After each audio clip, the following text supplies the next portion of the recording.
Yes, next to me is Klaas van Egmond, and you were just one of the speakers to introduce the program today, or the conference today. Can you hear me? Yeah, okay. Okay. The end of disruption, that's basically the main message that you had. Could you, for the viewers that have just tuned in, could you in a few sentences explain what the end of the disruption means, how it works? The idea of the end of the disruption from my side is that we should realize what's going wrong really, and that's not going wrong on a technical level, but on a little bit more deeper level in society. That time and over our value orientations we have in society become very one-sided, and they iterate to their extremes. And we are making a caricature of ourselves and of our society. And one time we are going too far in the religious orientation, for example. Then we get fundamentalistic religious movements. Another time, in our days, we are going on the other side of our orientation. We're going too far in the materialistic things and in individualistic things, and then we're getting all these problems we're facing nowadays with the financial system.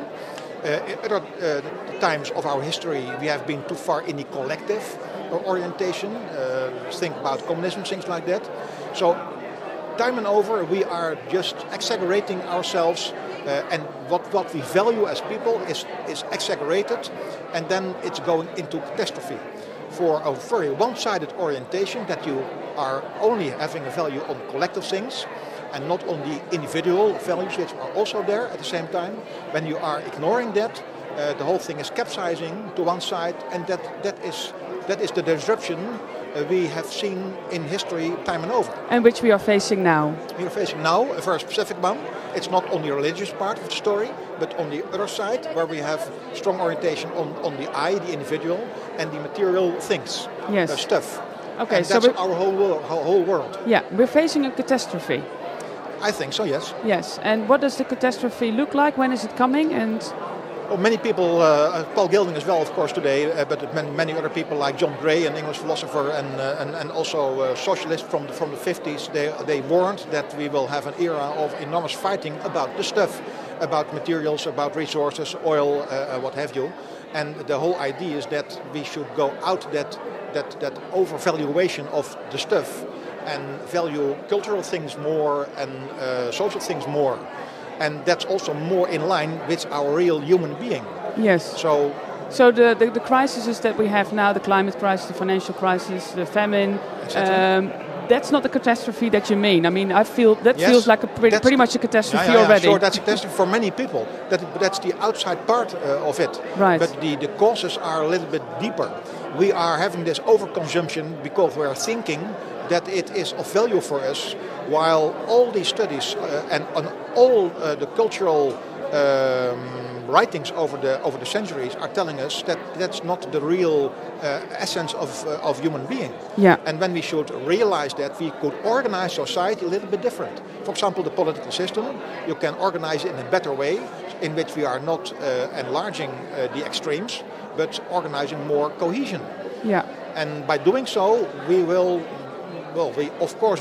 need cars and physical stuff, but not in that amount we are facing now. And that leaves more than also for poor people elsewhere in the world. Yeah. We are not enlarging the income differences any further. Okay, so let's fast forward a little bit, past the catastrophe. Yes. If it were up to you, what does the economy, if we can still talk about economy, look like in 2030?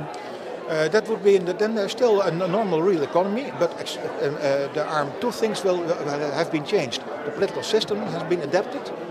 It's not, we have not majority groupings in the government, but all political parties are there. So we recognize the values of everybody in the government. That's one. So then we have more cohesive power, more power to keep things together in society. There's no energy on fighting, but there's energy on finding solutions. That's one in the political system. And the second important thing from my point of view is that in the financial system we should balance things as well. So that means that we will not only have private banks, as like the big one we have over here, although ABN AMRO is of course now state-owned, but we will also have public banking. That means that there is also a balance between the public and the private. The problem between the whole policy of socialists and liberals is that I am a socialist and a liberal at the same time. And I refused anymore to vote on the socialist party or liberal party. I am myself and everybody is a synthesis of the two. So we should organize that also that public part can generate money, can make credits, and by doing so the public part of society will stay in balance with the private part. And when we are doing that, the incentives in society, also for the real economy, will be different. There will be no advertising anymore, for example, on television to buy more and more stuff. Yeah. Sorry to interrupt, but there's an urgent question from a viewer going on from the social media team. Just a second, does Klaas think that internet, social media will be able to prevent us from going into extremes because different opinions and viewpoints are shared? Yes, that's one thing, but there is less room to enlarge the differences. My personal experience also in this country is, being an advisor to the government, that the political differences are much smaller than politicians would like to think us. And when we have another structure and we have all those social media, then it will be easy, I think, to get consensus about that value pattern which we all share. And that is then the starting point for an organization in society from those values. And then the real economy is serving those values. Okay, and Paul is asking, you can have a look here, by the way. There's a chat room here, and people who are watching, they can actually ask questions as well. So Paul's asking, why does Klaas not mention the Club of Rome? We all know the disaster coming since 40 years. Oh, I started with the Club of Rome picture. My first picture was the baseline scenario of the Club of Rome. We are still working with Dennis Meadows.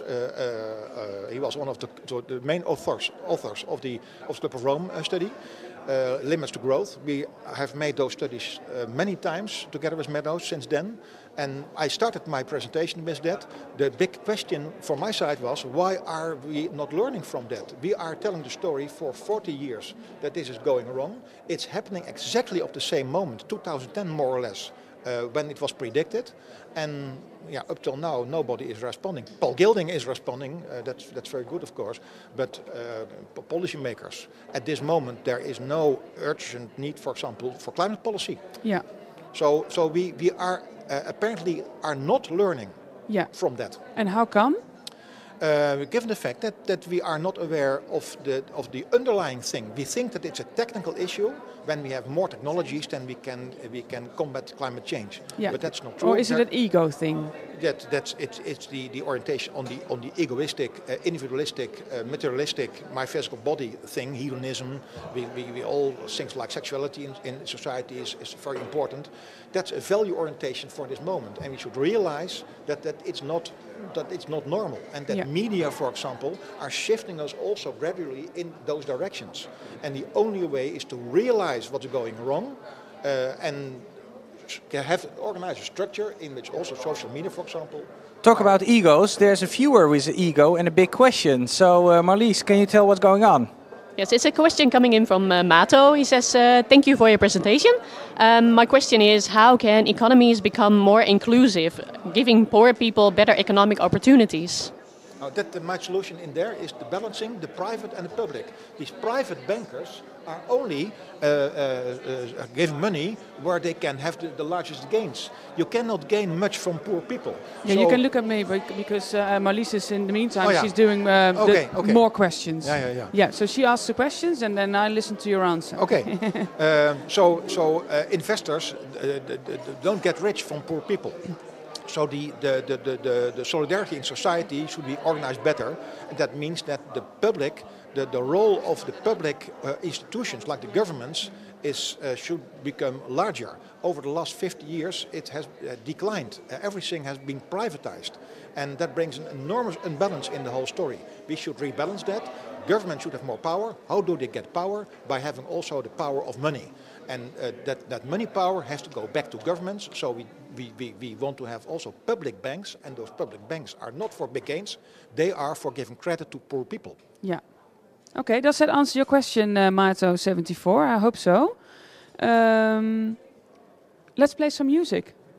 What do you think, Sam? Yeah. Is there something you'd like to hear? No, yeah. What do you have available? I like Anything. classical music. Frans Liszt.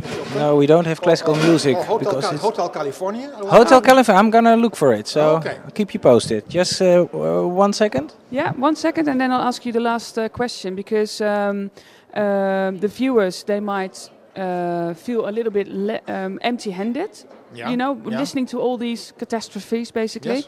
We get you might get some idea of what we should do, but what can we actually do in a concrete way? Which action should we take today? Which action can I take today, or the viewer? I think that the most important action is to vote on the right political party. And to mobilize the people we are working with to become politically active. For we have just to reorganize. This cannot be done alone by people. You can do like Schumacher, small is beautiful. You can do it in your own village. You should do that, but you can only achieve 30% of the problem. You can produce your own energy by having these photovoltaic cells, etc. You can produce your own food. Only for a limited amount. So we should do it together. Apart from these local activities, mobilize policymakers. Let us change the political system where we have not anymore those fighting between majority coalitions. Think of Obama, who was blackmailed by the Republicans. They are saying when you are increasing taxes, we are going to lower taxes. So that's what should be done. Political movements. Right. This doesn't sound like Hotel California, son. They're not on Spotify, maybe. No, there's no Hotel California yet on Spotify. Maybe after this interview. It has been there for 10 years in the top 10. And it's referring to our subject, you know, Hotel California, for describing exactly what we're discussing today. Okay. Okay. I'm gonna look for it further. Maybe later on in this broadcast we're gonna show. It's Hotel California actually is the Earth, and it's said you can check out any time, but you can never leave. And that's also for all of us. We are here on this small planet Earth. We can check out, but we cannot leave. Okay. There you go. Thank you very much.